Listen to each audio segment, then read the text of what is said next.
Hey makeup friends! Today we're going to be taking a look at the Life's a Drag Facelift palette from Lunar Beauty. Let's get into this.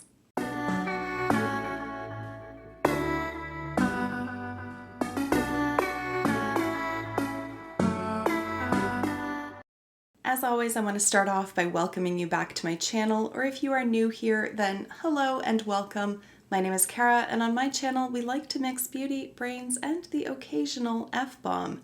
We are going to dive straight into this. So if you haven't seen the palette, here she is in all of her glory. This is a revamp of the original Life's a Drag palette. I did not pick that one up back at the time when it launched, and I've always kind of low-key regretted that, but not anymore. I'm glad I waited for this one because this contains all of those original shades plus 7 extra. All right, so taking a look, here's what the inside of the palette looks like. I will let you know the palette retails for $48 US and it is cruelty-free. And what's more, it's a beautiful palette. I love that you have this like selection of neutrals over here and then the colorful side over here. I love that you've got the row of shimmer shadows in between. It just really appeals to my slightly OCD brain. I love having these things laid out in the way they are. If it was all like a big hodgepodge with neutrals mixed in with the colorfuls, I think I'd have a really hard time sort of unpacking it and deciding what to do with it. But the way it's laid out here is just really user-friendly, and I really appreciate that.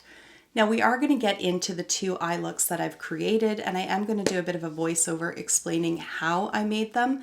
But what I do want to say now is that I had no issues with any of the shadows in this palette. It is a dream to work with. Now I did try to get as many of these shadows on my eyes as possible. There are 21 shades in the palette. I've got about 14 or 15 on my eyes, so I think I have a pretty solid understanding of how the palette's going to perform, although of course it is a first impressions and I don't have all of the shades on my eyes, so there could be some surprises tucked away in there.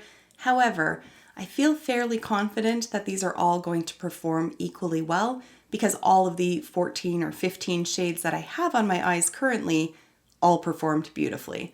So having said that, let's dive straight into the eye looks and then I will wrap up with my final thoughts after that. Here we go.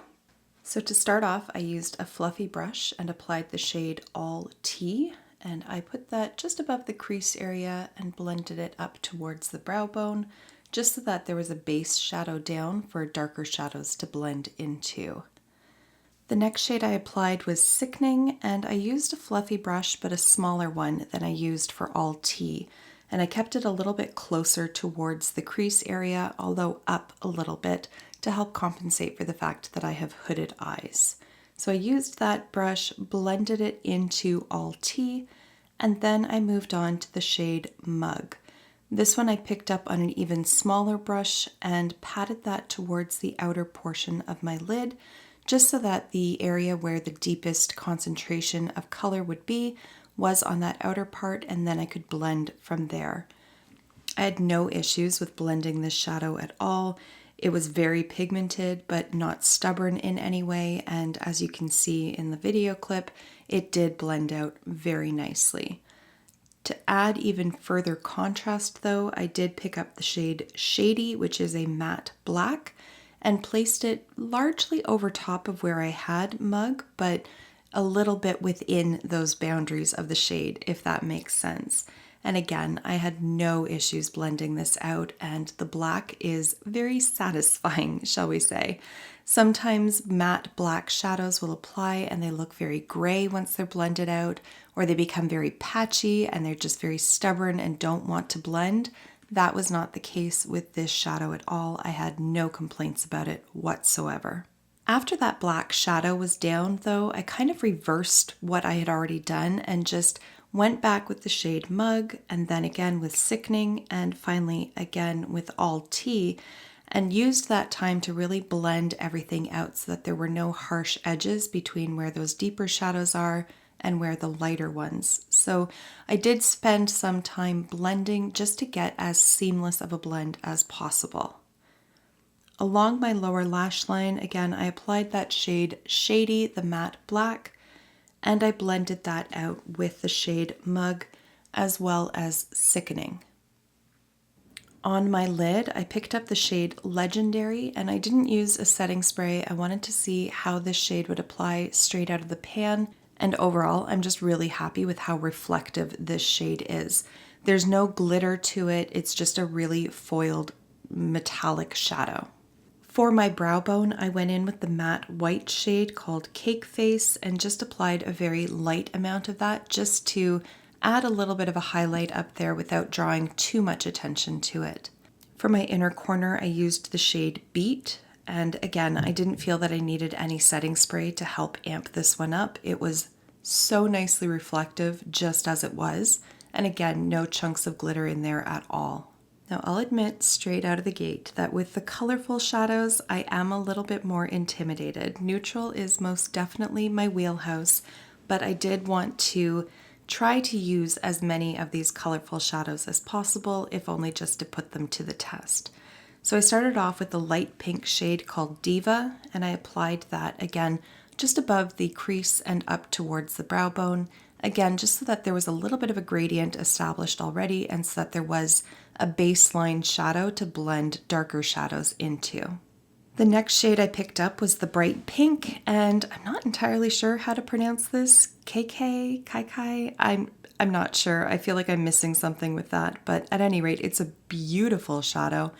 It's such a fun, vibrant pink, and again, it's not stubborn at all. Then taking a smaller, more precise brush, I picked up the shade Pageant Queen, and I applied that to the outer portion of my lid as well as the inner, and then blended it through the crease as well. And again, because I have hooded eyes, I did take it up a little bit further so that when my eyes are open, you can actually see the purple. Otherwise, it just gets swallowed up in the folds of my eyes. So then to help with the halo eye and to allow the shades on top of it to sort of stand out as much as possible, I went in with a white base. I just spent some time patting that into place and then blended the edges a little bit with the purple shade just so that it all kind of blended and there wasn't any harsh lines. Then I took the shade Kiki and patted that on top of that white eye base, and I felt that that just really helped it stand out. Then to add just a bit of dimension and sparkle to the lid, I took my finger and used the shade Full Fantasy and just patted that over top of Kiki. For my lower lash line, I started off with the shade Clocked, which is this beautiful royal blue. And then I blended the shade Come On Sis towards the center part of my lower lash line. And then I picked up Kiki and put that towards the inner portion. For my inner corner as well as my brow bone highlight, I again used that shade Full Fantasy. And I didn't really think it would pick up nicely with the brush just because of the texture of it, but I had no problems picking it up with the brush and applying it. It laid down really nicely on the skin. And once again, I didn't feel that I needed to use any setting spray with it. All right, so there you have it. That's how I created these two different eye looks that I have going on. And honestly, when I look at them in the mirror, I can't pick a favorite. I mean, I will forever be a neutral lover. It's my wheelhouse. But I mean, the blend on these, like these shadows are so nice to work with. I adore them. So I guess that leads us straight into the final thoughts, which is I have zero regrets in picking up this palette, and I'm so glad that I did. I love that you have that neutral side as well as the colorful side. And you don't have to do just all neutral and all colorful. You can mix and match as you see fit, and I love that. I love the choice of the shimmers that are in here as well. I feel like this one's a little bit more of like a topper than anything else, but I do have it in the inner corner on this eye, and it does stand up nicely just on its own. But I love that it has that sort of versatility to it where you can just use it as a topper, or you can go in and just apply it straight out of the pan, and it's going to look beautiful either way. I also really like that this is a predominantly matte palette, which kind of surprises me because I really do love super foiled metallic shadows, but especially with the colorful side of things, I just find that if I'm going to do a more rainbow-esque kind of look, I want those shadows to be matte. And then of course you do have the shade Full Fantasy, which like I said, can be used as a topper. So if you really want a little bit of shine, you have the option for that in here, but I love that you still have those matte shadows as well. I just find that if I'm making a really colorful look, I'm usually doing a lot of blending of shades one into the next, and so I don't want the shimmer shadows to be pre-selected for me. I want as many matte options as possible, especially for, like I said, colorful looks. And then with the neutral side of things, I also really like that there's a good selection of undertones in there. So you do have like pinks and more sort of cranberry kind of shades, but you also have warm neutrals. I just think it's a really good selection of neutral shadows, and you can take it in a couple of different ways. And like I did today with the colorful look, I used the pink from this side to help blend out the other shades that are over here. So overall, I think it's a wildly versatile palette. I love that it has the inclusion of the matte black. I love that it has the inclusion of the matte white, to be honest. You can use that with any of the other shades that are in here to either lighten them up or deepen them, which again, basically gives you 2 additional palettes. So this is sort of like an all-you-need kind of palette. So when people talk about what palette they're going to take when they travel somewhere, this is the kind of palette that I think. I only need this palette and I can achieve basically any look that I'm going for.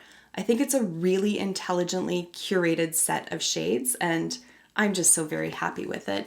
But not only is it a beautiful selection of shades, it also just performs so well. It's not a frustrating palette at all. Like I said, I think this is a very user-friendly palette, and I think if you're new to color, you're not going to get super overwhelmed by this. Like, you have your fallback safety net over here, but then you can dip your toe and you could do a neutral look and just include a blue or a pink, something like that, just to sort of wet your whistle and see how you feel about the colorful world. But also, if you really like colors, you've got quite the selection here. So, I mean, I'm repeating myself at this point, but I think it's just a really smart palette, and I'm so glad that I picked it up. I have no regrets. I'm blown away with how easy it was to create both of these looks. So congratulations to Manny and Lunar Beauty. It's a fantastic palette. I highly recommend. I'm so happy with it. And that is all I'm going to say at this point. So I am going to wrap the video up here. Thank you so much for taking the time to watch, and I will see you in my next one. Until then, just be a decent human being. Bye for now.